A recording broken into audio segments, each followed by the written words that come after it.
ماں کی محبت اور جذباتی کہانی۔ ایک چھوٹے سے گاؤں میں ایک غریب مگر خوددار عورت رہتی تھی جس کا نام زہرا تھا۔ زہرا ایک بیوہ تھی اور اس کے 2 بچے علی اور مریم اس کی دنیا تھے۔ ان کے پاس ایک چھوٹا سا کچا مکان تھا جس کی چھت میں سوراخ تھے اور دروازے کی لکڑیاں جگہ جگہ سے خراب تھیں، لیکن زہرا کی محبت اور ہمت نے ان کے گھر کو جنت بنا رکھا تھا۔ زہرا دن رات محنت کرتی، کبھی کھیتوں میں کام کرتی، کبھی کسی کے کپڑے دھوتی اور کبھی لکڑیاں بیچ کر اپنے بچوں کے لیے کھانے کا انتظام کرتی، مگر اکثر ایسا ہوتا کہ کھانے کے لیے کچھ نہ ہوتا۔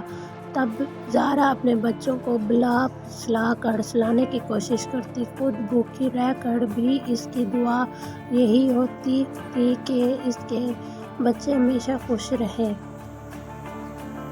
ایک دن زہرا نے دیکھا کہ علی اور مریم بہت اداس ہیں کیونکہ کئی دن سے انہوں نے کوئی اچھا کھانا نہیں کھایا تھا۔ زہرا کے پاس پیسے نہیں تھے، لیکن اس کے دل میں عزم تھا کہ وہ کسی بھی طرح اپنے بچوں کے لیے خوشیوں کا سامان کرے گی۔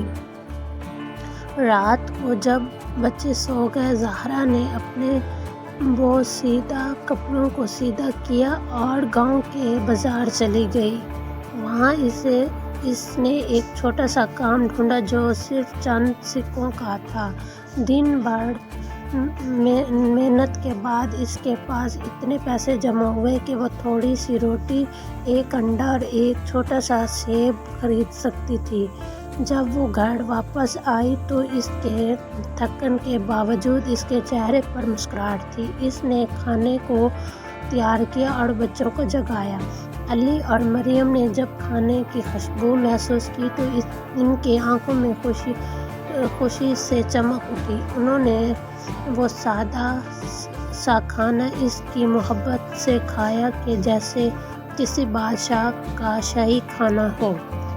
زہرا خود کچھ نہیں کھایا، وہ بس بیٹھ کر اپنے بچوں کو خوشی سے دیکھتی رہتی تھی۔ اس کے دل میں ایک عجیب سکون تھا، جیسے دنیا کی تمام خوشیاں اس کے قدموں میں آ گئی ہوں۔ یہ ماں کی محبت ہے، وہ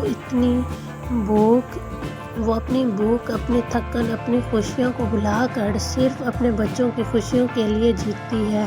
زہرا کی کہانی ہر اس ماں کی کہانی ہے جو اپنی اولاد کے لیے قربانیاں دیتی ہے لیکن بدلے میں کچھ نہیں چاہتی سوائے اس کے کہ ان کے بچے خوشی اور اطمینان سے رہیں۔ ماں کی محبت کا کوئی نام البدل نہیں، کیونکہ یہ دنیا کی سب سے خالص اور بے لوث محبت ہے۔